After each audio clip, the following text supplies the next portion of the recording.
Yo, what's good, everyone? Welcome back to Dean's Talk. Buckle up because today's a wild one. My GT4 is getting some TLC at the shop. And guess what they hooked me up with? Not the tie they promised. Apparently, those were a no-go. Instead, I rolled up and they handed me the keys to this beauty, a Cayman GTS. Yeah, I was totally stoked.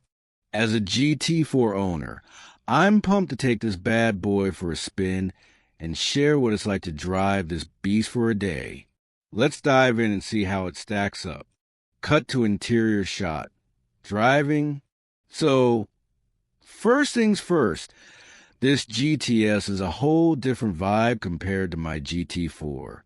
The moment you fire it up, you notice the sound. It's way quieter, more refined. I mean, it's still got that growl, but it's not as raw as the GT4. Part of that's probably the Pilot Sport 4S tires versus the Cup 2s on my car. But even beyond the tires, you can tell this thing's built for cruising in style. It's just smoother, less intense. The suspension? Still sporty. Don't get me wrong. It's firm like a proper sports car, but it's not as connected to every pebble on the road like the GT4. That's by design, though. The GT4's all about track vibes with some street cred, while the GTS leans hard into road performance with a side of comfort. It's softer, more forgiving, but still feels alive. Shot of engine revving. Now, the engine, same 4.0 liter as the GT4, but it's a different animal. It sounds awesome, don't get me wrong, but it's not as raspy or rev-hungry. The GT4's engine is like a cage beast, ready to pounce, while this one's got a broader range. Great for daily driving, but still packs a punch when you want it. Oh! And this GTS has a PDK transmission. I'm usually a manual guy, but man, the PDK is smooth.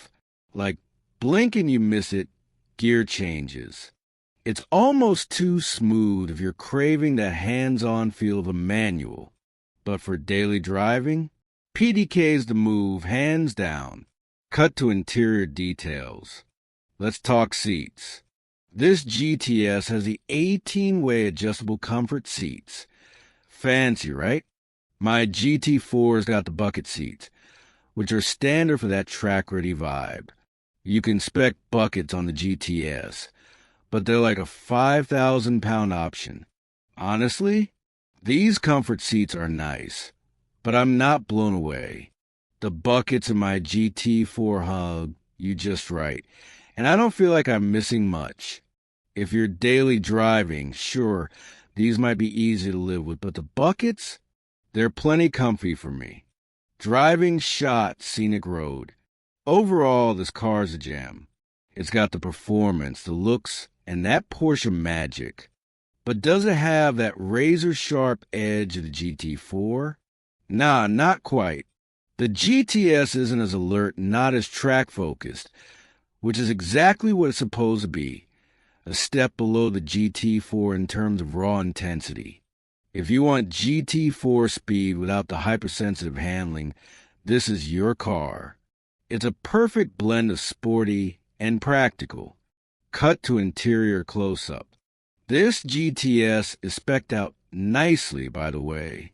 It's a 2025 model, super fresh, with extended leather, carbon fiber interior pack, and that Bose sound system. Quick note on the Bose, it's fine, but I'm not wowed. My GT4 doesn't have it, and I don't miss it. If you're going for a sound system, maybe skip Bose and go for the Burmester upgrade, or just stick with the standard setup. Trust me, you won't feel like you're missing out. Transition to exterior shot. All right, let's check out the outside. The GTS is a stunner, but it's a bit more subtle than the GT4.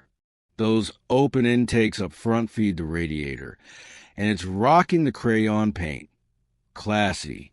Black wheels, black door handles, black spoiler, black lettering, super sleek. It's got the PDLS lights, too, which are a nice touch, compared to the GT4. It's a bit higher and doesn't have that aggressive stance, but man, the Cayman shape is just timeless.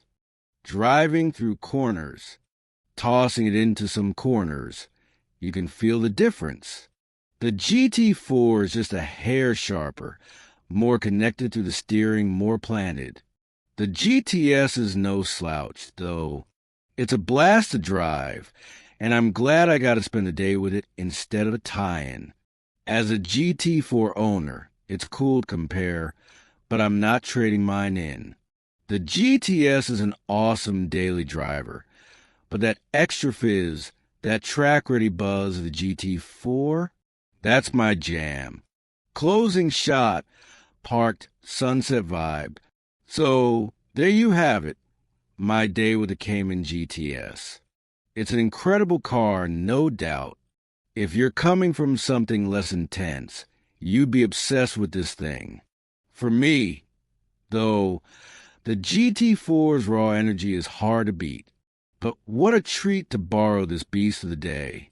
If you got questions about the GTS, the GT4, or anything else, drop them in the comments.